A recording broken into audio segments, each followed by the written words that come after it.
The Crooked Epic, 1, In, 1, The Inn of Maniacal Madness, 5, Alex, The Maze, 5A, 2. Barry stepped out of the reanimation chamber on the top floor of the inn. The chemicals from Hobb had finished transfusing out of his body, and he was refilled with human blood. He had been transported to the site by a high-speed car. The man named Draken was rushing out of the room, having overseen Barry's redevelopment in the station. Motu, the head scientist from this other dimension, would escort Barry to the another end of the land of Hobb. "I'm going to the church to finish what you've started," Draken proclaimed, as Barry picked up the military uniform from the laboratory's lockers. It is uncertain what Draken's birth name was. He only went by the name he had converted to within Hobb. Alex described how he was tall and thin, solidly built with lightly tanned skin and short, combed yet curling black hair. Also, Draken wore a hem-hem, which was a variation of the crown used by the Egyptian pharaoh, although he was directly descended from Italian clergy members.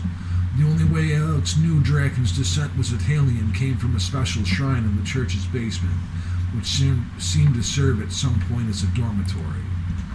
Here, he would return during the second night to devise a method of breaking through the rocks which fell behind Ted as he exited Hobb. Looking through the church, he found a stairway that led to a hallway with 5 rooms featuring bunk beds and 2 desks on either side.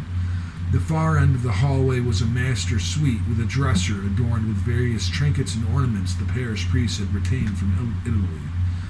Among them were old daguerreotypes of an Italian priest in a soutane and a Roman collar and a young boy wearing a cassock.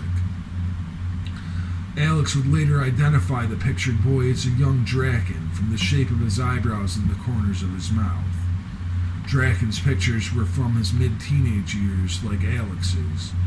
The writing on the papers on the desk did not seem to use the English alphabet. Nothing otherwise suggested any formal nomenclature which might have been abandoned. Only the title Draken was on several letterheads and a nameplate hanging on the door. Western advancements in industry that lasted from the early 1700s into the middle of the 1900s came almost 2,000 years after the governments of Egypt and Babylon discovered the same technologies. The Temple of Hathor, the Egyptian goddess of love, exhibits the image of royalty accessing and using an old light bulb.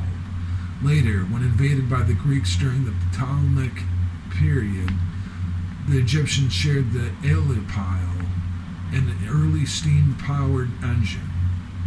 Evidence of batteries being used in Babylon and Egypt dates to 500 BC. Also, like American and Western chronology, Egyptian and Babylonian healthcare, medicinal advancements, and science were profoundly improved when industry and technology were at their peaks. The Egyptian use of mummification that was used to preserve souls for the afterlife was only a percentage of the utilized advancements revolutionized by these ancient cultures. Draken, the disgraced physicist who had built the town of Hobb, was at war with America from the inside. Reviled from his native country, he had sought asylum on Ellis Island only months prior to the beginning of World War I. The dates on the letterheads referred to years before Alex or Ted were born, when perhaps Draken attempted to recruit people for his military personally. The ideas were too controversial for fascist Italy at the time, allowing someone to honestly believe they were capable of harnessing energy powerful enough to fuel the entire world. At first, his rejection from his family, religion, and governing politicians and lawmakers angered Draken. During the time leading into the World War with Austria, Draken offered to sell his weapon ideas to foreign countries.